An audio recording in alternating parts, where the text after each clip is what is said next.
course, on a show called The American Dream, you got to talk about the real estate game, but I love getting into niche expertise. Joining us out of Beverly Hills, Kofi Nartey. You are with Compass. You're an author of Celebrity. You got a $60 million listing, and you're coaching realtors on luxury real estate and helping celebrities sell their home and more, right? So thanks for coming on the show. Of course. It's great to be here, So Craig. let's dive right in, man. I mean, Sure. everything about what you do is cool and sexy, right? Working with celebrities, luxury real estate, it's something that I think entertains just about everybody. Right. And it's obviously your profession and your business. So talk about that, working in the luxury real estate market out of Right. Beverly Hills. How is it? Well, first, it's cool and sexy on the surface. Yeah, Right? yeah. Like cool, calm, and collected, like the duck on water. But we're pedaling every single day, working with not only celebrity clients, but high net worth individuals, high expectations. We're working with their gatekeepers, the business managers, the wealth managers. And when people operate and function at that level, their expectations of service are also elevated. Sure. So we have to be able to step up and step into that seamlessly. Okay, so explain how you do step up, because Sure. selling a median price home is probably a different approach than your recent $60 million listing. How do you Right. step up? Well, first, it's understanding their lifestyles, right? And so if you haven't had exposure, you want to gain that exposure just so you can manage their expectations. When you reach a certain level in any industry, a lot of things are taken care of for you. Right. Even with the celebrities, they have craft services on set. They have people driving them places. Yep. They get to show up and just focus on what they need to focus on. So for us, it takes a level of understanding of the market. So the first thing is trust. And trust comes from understanding the market, Sure. knowing that you have the expertise, knowing that you have the integrity. And everyone who's part of my team and part of even our sports and entertainment division nationally has been vetted to not only have real estate experience, but specific experience working with people in sports and entertainment. Right, so you're very well niched. You're talking about that market expertise. What about Right. marketing expertise, right? Right. Taking a multi-million-dollar property to market, what's the approach to get the right eyeballs? And of course, anyone who's selling their home wants top dollar. How do we do that? It's a process. One, you have to understand who your target demographic is. A lot of things that we talk about in real estate pertain to other industries, but we apply them to real estate and we apply them to selling the story of a property. Sure. Right? I'll repeat that because that's really a big part of it. Yep. Selling the story of the property. So who are you selling that story to? Who is the home appropriate for? How do you articulate that in a way where the buyer can see themselves, hear themselves, smell themselves living in that specific property? So how do you do it? Video, I assume? Well, a lot of it is, one, even understanding the property itself. So we tour Yeah. the property, we ask the clients to tell us stories about living there. It's something a lot of agents don't do. You know, you go, you look at the four walls, you look at the bedrooms, you have the specifics, but I want to know what it was like to live here. And as they're telling me that, I'm translating that into a story that I can then tell prospective buyers. Got it. Then we capture the story, right? We capture the story through the photography, professional photography, day, night, twilight, the sexy Yeah. shots, then the videos, all of the things that capture the essence of that story. And then we use that for the marketing. Now, when you get it out, how important is digital and social in today's world? It's more important than ever. And it's continuing to grow in the different vehicles through social, the different vehicles through digital. We have to stay on top of that. We have to meet our clients where they are. Don't you feel like a lot of agents ignore it or romanticize about the past? Oh. And kind of skip the fact that this is where, it shouldn't even be called social media anymore. It should be Right. called the internet. This is Right. where commerce happens, and it's certainly critical for real estate. Don't you think a lot of agents skip over that? I think that it's not necessarily that they skip over it. I think they're a little bit unaware of how Yeah. important it is, and some of them have challenges transitioning. So they use it as an excuse more so than skipping over it. They say, I think well, I framed that as romanticizing about the past. romanticizing. 87% of home searches start online. Yep. So you have to be online. You have to have that presence. I mean, it's kind of why I wear two watches, right? I have the tech, and then I have the Lux, right? See this? That's it's Love my it, daily man. reminder. So you've written this book, Celebrity, Yes. right? Tell us a little bit about that. Sure. So I've been in real estate for 15, 16 years now, and about 11 of those years I've focused on sports and entertainment as a niche. Sure. So the book Celebrity, Celebrity, is how to build a successful sports and entertainment-based business. What are some good takeaways? Why should someone read the book? I think, one, if you're trying to work with celebrities Sure. and high net worth individuals, there's going to be a lot of takeaways. Two, I went to business school while I was in real estate. Okay. And I did that because of the level of clients that I was looking to service and what I wanted to bring to those clients. So interspersed throughout the book are a lot of just business practices, marketing techniques, things that anyone can use in any industry. So, and then 3, it's a short book. I mean, I wrote it myself. I didn't have a ghostwriter, and that's between full-time business, 2 kids. I don't even know if that registered with people, but I mean, if you're gonna write a book, write the damn book. Right. You know, the ghostwriter thing. There's just so much phoniness out there. I'm glad you actually wrote the book, big or small. I know it's from personal experience. You're sharing 100%. your story, 100%. and you got a great story. I mean, you're dominating the game in Beverly Hills. You're the luxury expert up there, writing books and coaching all at the same time. Appreciate you coming on the show. Of course, it's a pleasure being here, Craig. Find him on social media and 2 watches. 2 watches. That's a good. Making the wife happy. Thanks for coming on the show. Thanks again. All right, more of the American Dream coming up next.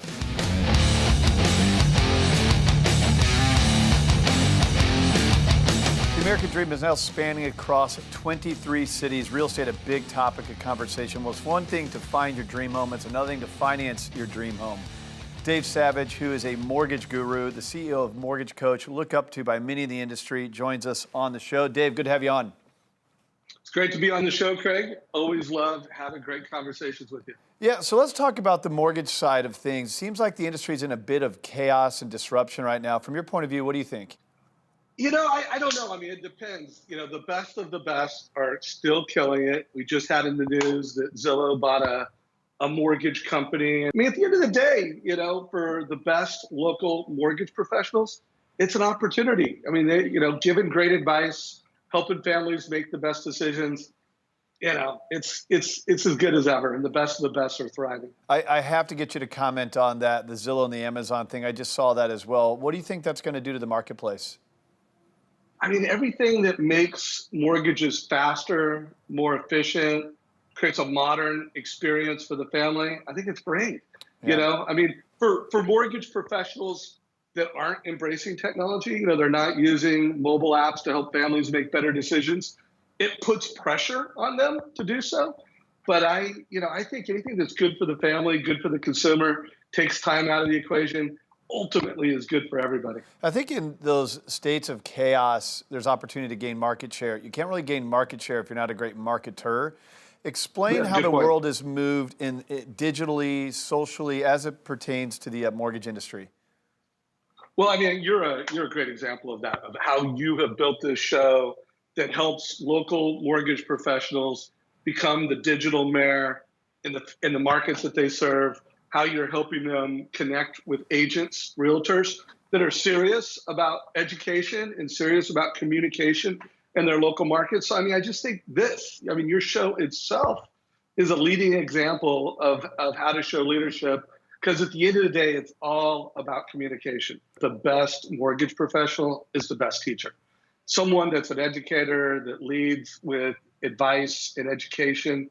And so, you know, every time you're coming into a city, I look at who are the best mortgage coaches, because those are loan officers that believe that, you know, they don't want to talk about rates and fees with families. They want to talk about hopes and dreams. What are your hopes and dreams around building wealth with real estate?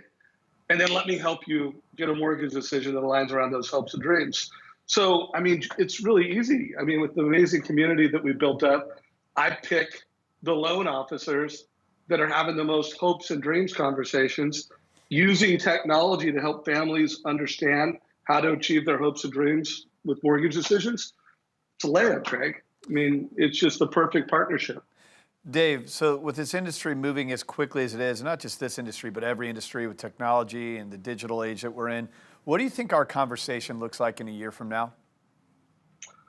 Boy, that's a great question. Yeah. Well, I mean, I do not believe technology will eliminate loan officers or realtors, but I do believe that loan officers and realtors who master technology to deliver a high-touch, high-tech experience will absolutely take out the loan officers that don't. So I think that'll just become more obvious and evident a year from now.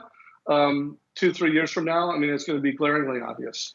And what advice would you give to anybody who is buying a home or refinancing a home? So B2C, give us some consumer advice here.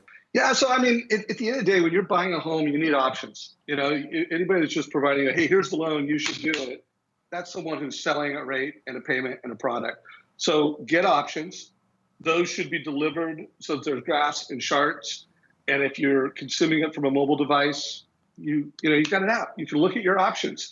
We call it a total cost analysis, but I think every family that gets, whether you're going from renting to owning, whether you're moving up, whether you're picking between FHA and conventional, get a total cost analysis and work with a loan officer that does that. Dave Savage is the guru in the mortgage space. Always great having you on the American Dream. Thank you, Dave, for coming on the show.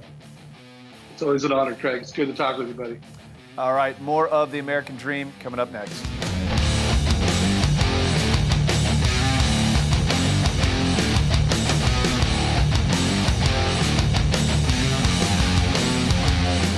Welcome back to the American Dream. I've got a special guest with me. I'm going to speak with Delinda Crampton. She's the team leader with the Crampton team with Berkshire Hathaway Home Services. Delinda, thanks so much for being here with us on the American Dream.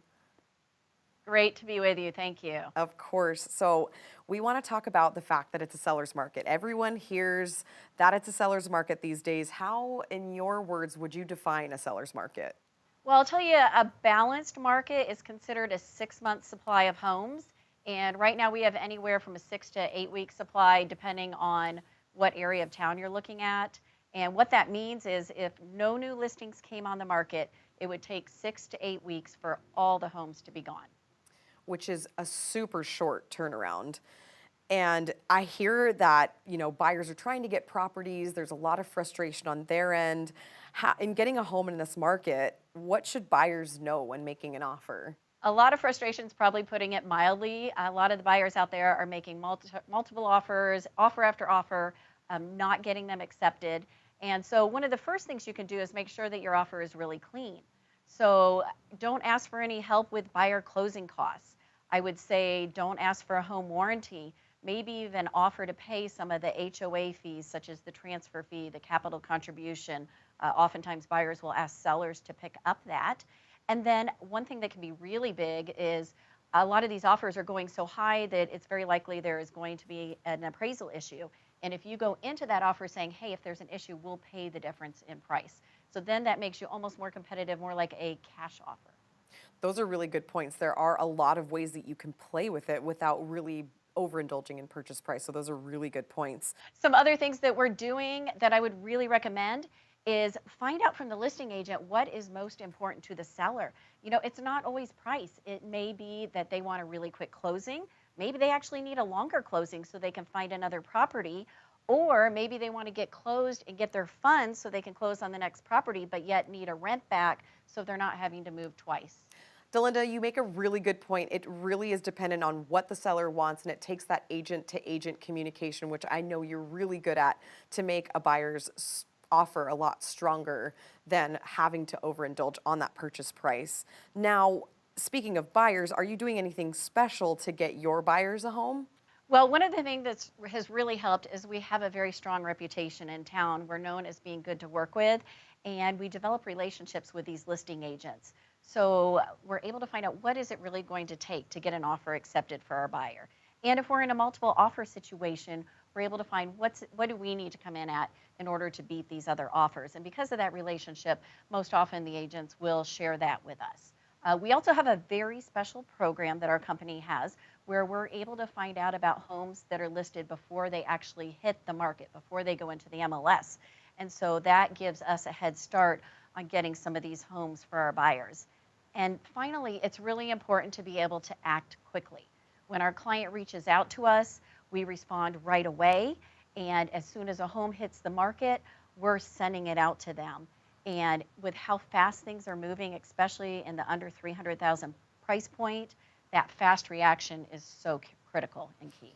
I couldn't agree with you more. It's a lot of that acting fast, and I know in a day like this, off market is really very desirable for people, but also some of the inventory on the market is really great as well. And I know you have a fabulous listing in an exclusive community in Las Vegas. Can you tell us about it? Yes, the address is 2210 Chatsworth, and it is an extremely desirable neighborhood. It's in the heart of Green Valley. It's not a huge community, and so you don't get too many homes coming up very often. This home actually sits on a half acre of land, which is really hard to find in Vegas. It's a one-story home with 5 bedrooms, 6,000 square feet. And one of the big highlights to me is when you walk in, you get a panoramic view of the backyard. And the backyard is truly a tropical oasis.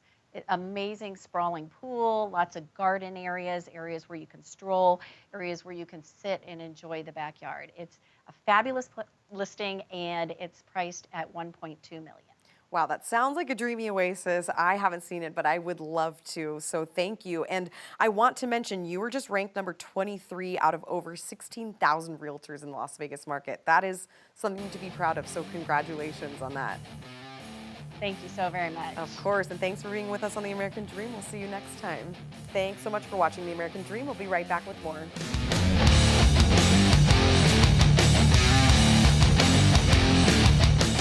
Welcome back to The American Dream. We've got a great segment for you. We're going to speak with a Clark County assessor candidate. I've got two guests with me, one of whom is Lianna Alvarez. She's the co-owner of the Lianna Alvarez Group with Top Tier Realty. She's brought with her Gina McClain. She's the Clark County assessor candidate. Gina and Lianna, thanks so much for being here with us.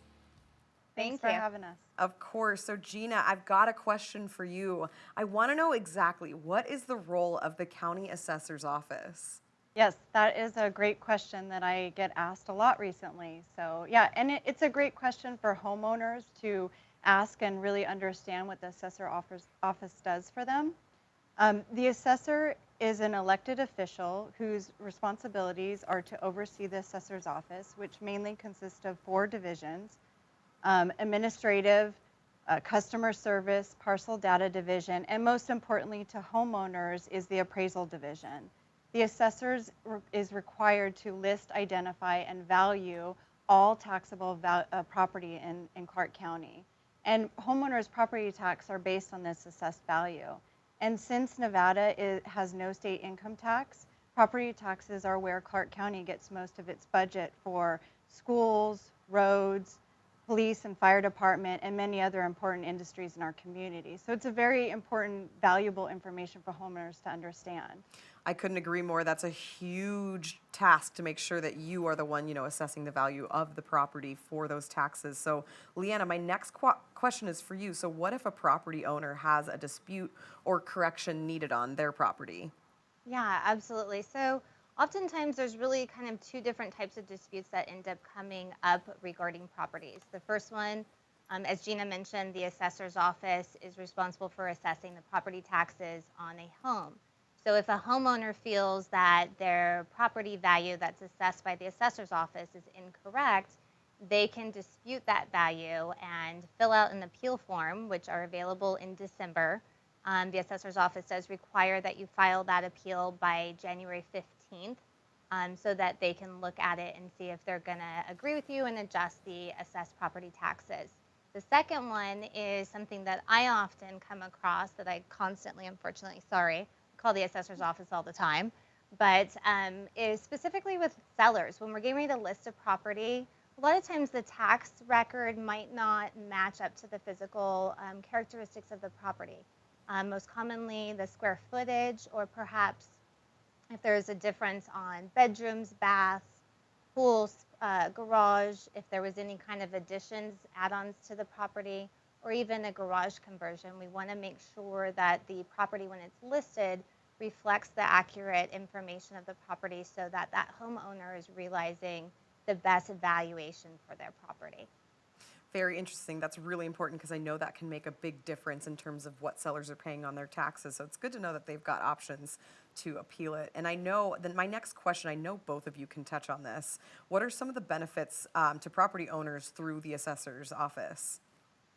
So one of the things that we constantly service our clients with is homestead law. So it's the Clark County Assessor's Office that helps facilitate this, but Nevada does recognize homestead. And what that is for a homeowner, that's their principal residence.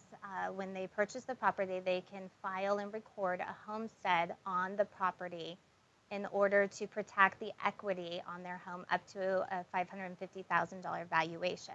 So this helps protect those homeowners on their principal residence against general creditors, such as if they're in an accident, credit cards, bankruptcy, general creditors like that. So that's something that we actually facilitate all of our home buyers that that purchase a home as a primary residence. In our closing package, we prepare a pre-addressed, pre-filled out application for homestead so they can just record that on their property. So it's a huge asset for us. Yes, in addition to the homestead laws, there's also some tax exemptions available to qualified homeowners through the Clark County Assessor's Office. And some of those are veterans who've served active duty in the armed forces. There's also disabled veterans and surviving spouses, and also to vision impaired homeowners and general surviving spouses, or surviving spouses in general, excuse me. And so if you feel like you might qualify for some of these property tax exemptions, I highly recommend you go to the Clark County website for further information for how to apply for these property tax exemptions and get your tax savings. Yeah, and so there's definitely some great benefits in the assessor's office. As many times as I talk to them, are always very warm and giving. And so my plug is for Gina McClain, who is a candidate for Clark County Assessor in this upcoming election. Yes, thank you. If you don't vote for me, I just encourage you to go out there and vote this November. Thank you. Awesome. Gina, it sounds like you are the one to vote for. It's, you know your stuff, and I appreciate you coming on the American Dream and also helping out Lianna. Thank you. Thank you. Of course, we'll see you ladies soon. Thanks so much for watching the American Dream. We'll be right back with more.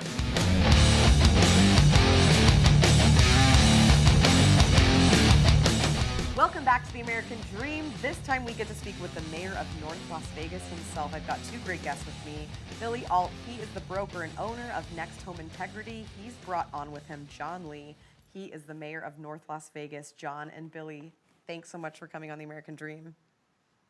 My pleasure. Thank you for having us. Of course. So I want to get into some exciting stuff. John, can you tell us a little bit about Apex and the new business coming to North Las Vegas? Oh, I can. We've got 18,000 acres right now that the city is investing millions of dollars in on infrastructure, sewer, water, roads. It's a great place for a company who wants to come relocate, or actually if you want to start a business. We are putting everything out there. We're going to diversify the economy of Southern Nevada. No longer it will just be gaming, tourism, and hospitality. So we're looking for manufacturing. We're looking for businesses that can do something somewhere in the Southwest that'll take it out of California, but allow it quick access to Utah, Arizona, Colorado, Canada, all the way in the Western United States. So we've got the largest industrial park in America going right now. Great. Wow, the largest industrial park. That is pretty heavy stuff. Now, Billy, we mentioned a lot of areas. Say somebody wants to purchase in North Las Vegas. Why do you think somebody would want to do that? Great. I think what the mayor's done with his staff to bring the name of North Las Vegas back to the top, the forefront for jobs. That's the key thing, to be close to your job and work. Affordability is key. With the low inventory out there, North Las Vegas was just voted in the top 10 for affordability. And that's a great thing because there's a lot of home buyers that can't afford the higher prices, and this is a great stepping stone for them to get in as first-time home buyers. Also, we have Nellis Air Force Base that's going to double in size over the next 5 years, and we expect to see more veterans and active duty to live in that area, so this is a great entry point for them as well. That's huge. Affordability is really highly sought after, so I'm really glad that you guys are able to help with that. And I want to touch on the fact that about a decade ago, North Las Vegas wasn't doing well at all, along with, a lot of the country, but you guys were really desolate. And John, you and your staff have amazingly turned things around. What should we expect for the future of North Las Vegas? Well, I can tell you that I'm building a community. We have 50% of North Las Vegas hasn't been built out yet. So as long as managing a community and running a community and then building a new community. So with all the infrastructure we're putting in, with the two industrial parks that we've got going, we just opened up an 1,100-acre industrial park. 90% of it's already under some sort of development. We've got 15,000 home sites in North Las Vegas, affordable homes. So if you want to come somewhere and have a good job, a good home, good weather, great taxes, you will find nowhere in the Southwest better than North Las Vegas at this time. I believe it. You guys have a lot going on there, which is super exciting. And Billy, I want to touch on, I know right now you're serving on the Veterans Community Commission for North Las Vegas. Can you touch on that at all? Absolutely. The mayor put together, I think it was about 5 years ago, the Veteran Community Commission that brings all the people in the community together to collaborate to help the local veterans in their needs. And there's no other city that I know of in this area that even has that. So this is a great opportunity to help the people that we deserve to help. If I could add on to that for a second, we have 40,000 people in North Las Vegas that have something to do with the military. They're retirees, they're active duty, their spouses, their dependents. We are the most patriotic city in the state of Nevada. We value the people at Creech Air Force Base and Nellis Air Force Base. So we have a great community for people who want to relocate here for that purpose too. Totally, and you two are really an integral part of that entire process. So thank you for all that you do, and thanks for being on the American Dream. Our pleasure. Thank you. See you next time. Of course. Thanks so much for watching. We'll be right back with more of the American Dream.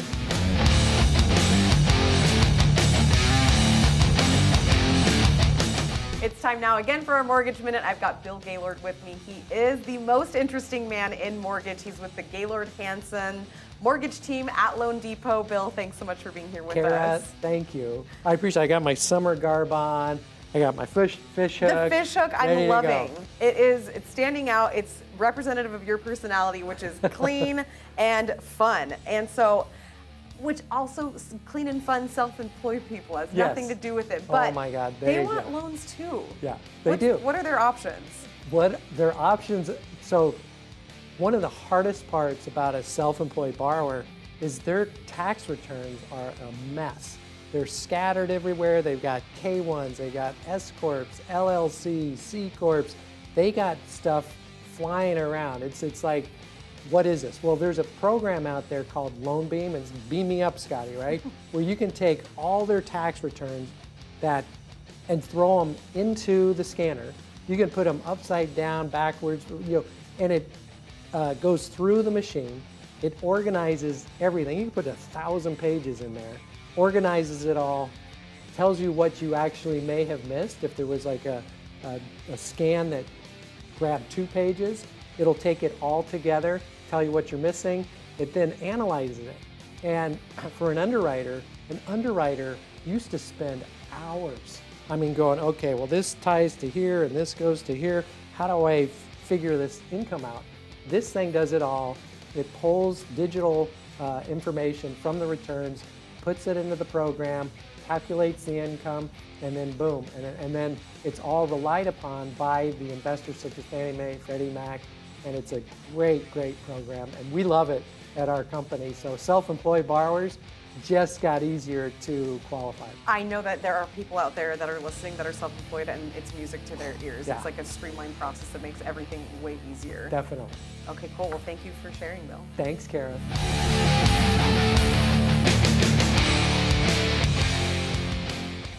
That's all for today's show. See you next week.